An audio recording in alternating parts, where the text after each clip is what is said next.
The Slam Eagle, and its U.S. counterparts could therefore only hope to mitigate a ruinous North Korean bombardment over time, not eliminate the threat from the onset. No one should delude themselves into thinking a preemptive strike, or a rapid counter-strike, would contain the loss of life to an acceptable level. That doesn't make the F-15K's role any less vital. Indeed, should the worst come to pass, thousands of lives in South Korea and perhaps even on U.S. soil would be affected by how quickly the North Korean batteries could be silenced. On September 13, 2017, the Republic of Korea Air Force (ROKAF) test-fired a tourist cruise missile in response to a North Korean ballistic missile test. In this video, you can see as an F-15K launch the boxy weapon, which plunges straight through the roof of a practice target, penetrating into the ground below before its main warhead detonates.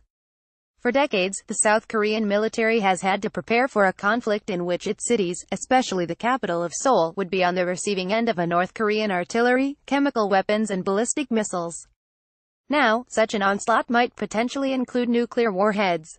Though such a scenario must be avoided at all costs, should it occur, it would be vital for South Korean and U.S. forces to destroy these heavily fortified missile and artillery sites as swiftly as possible.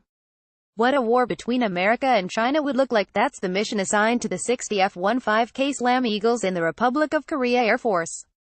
Based on the F-15E Strike Eagle fighter bomber in U.S. Air Force, the Slam Eagles have souped-up sensors and electronic warfare systems, and now are loaded with bunker-busting cruise missiles to blast open North Korean missile silos. Those weapons could also be employed in an attempt to decapitate North Korean leadership in a fortified bunker, a point the South Korean military surely hoped to illustrate when it released the video. What a war between NATO and Russia would look like. South Korea's Slam Eagles. The Strike Eagle is a fighter-bomber variant of the F-15 Eagle, loaded with extra weapons, pylons, fuel tanks and sensors at the cost of modestly decreased thrust-to-weight ratio and maneuverability. The two-seat jets can still sprint at 2.5 times the speed of sound, and can lug in extraordinary 23,000 pounds of weapons, nearly 3 times the bomb load of a strategic bomber in World War II. On the downside, the large, twin-engine F-15 is much more expensive to operate than, say, a single-engine F-16, though the additional turbofan does contribute to a lower accident rate. What a war between China and Japan would look like. South Korea chose to procure 40 F-15 kiloseconds in 2002 for $4.2 billion as the first part of a three-phase FX program to modernize its jet fighter force, beating out the Eurofighter Typhoon, the French Rafale and an earlier variant of the Su-35.